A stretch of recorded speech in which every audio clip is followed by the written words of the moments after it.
High, আগের দুটো ভিডিওতে আলোচনা করেছি সম্ভাবনা 1 আর সম্ভাবনা 2।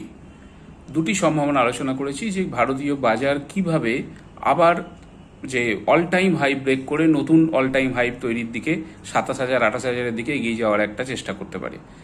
এখন এই ভিডিওটাতে সম্ভাবনা 3 নিয়ে আলোচনা করব, যেটা খুব রিলায়েবল এবং খুব রিজনেবল আমরা দেখতে পাচ্ছি যে সরকার এই ফাইন্যান্সিয়াল ইয়ার 26-27-এ চিন্তাভাবনা করছেন 80,000 কোটি টাকার ডিসইনভেস্টমেন্ট করার, বিলগ্নীকরণ করার পাবলিক সেক্টর এন্টারপ্রাইজগুলো থেকে। তো অলরেডি আমরা দেখেছি যে প্রথম যে কোয়ার্টার মানে 26-27-এর এপ্রিল জুন কোয়ার্টারে প্রায় 15,000 কোটি টাকার ইনভেস্টমেন্ট টার্গেট, তার মধ্যে যেমন আমাদের সেন্ট্রাল ব্যাংক অফ ইন্ডিয়া আছে, জিআইসি আছে, কোল ইন্ডিয়া আছে, এগুলো অলরেডি অ্যাচিভ করে ফেলেছেন, এগুলো অ্যাপ্রুভড হয়ে গেছে।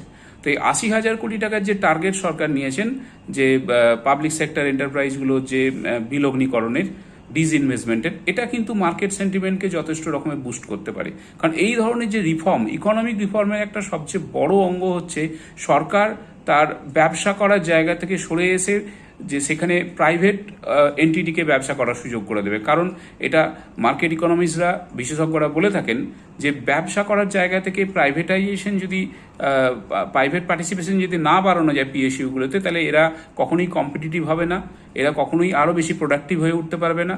উল্টো দিকে সরকারের ওপরেও একটা বার্ডেন হয়ে এগুলো থেকে যেতে পারে।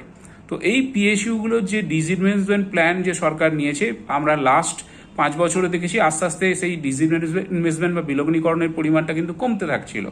তো গত বছর যেমন আমরা দেখেছিলাম মোটামুটি 47,000 কোটি টাকার মতো ডিসইনভেস্টমেন্ট সরকার বিলগ্নীকরণ করেছিলেন।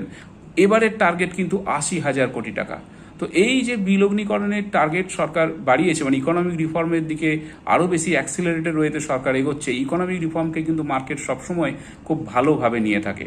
কারণ পিএসইউগুলোর যে ভ্যালু রয়েছে, সেই ভ্যালুগুলো যদি আনলক করে সরকার, সেখান থেকে কি গভর্নমেন্টের একটা হিউজ যে ফিসকাল সাপোর্ট সে পাবে। এখন এই যে ক্রাইসিস মুভমেন্ট আমরা দেখেছি ওয়েস্ট এশিয়া থেকে বেরিয়ে আসার পর, সাবসিডির ক্ষেত্রে একটা অয়েল ফার্টিলাইজার সাবসিডির ক্ষেত্রে সরকারের যে একটা ফান্ডিং দরকার, সেখান থেকে সাপোর্ট পেতে পারে।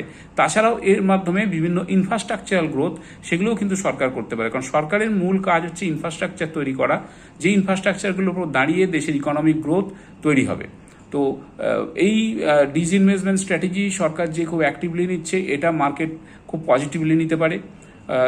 প্রথম কোয়ার্টারের যে আমরা দেখেছি, তাতে অলরেডি গভর্নমেন্টের যে কমিটমেন্ট, সেটা খুব স্ট্রংলি রিফ্লেক্টেড হয়েছে। 80,000 কোটি টাকা যদি আমরা পরের 2-1 কোয়ার্টারে দেখি ভালো রকমের এই রেট চলছে, অবভিয়াসলি মার্কেট পজিটিভলি রিঅ্যাক্ট করতে পারে।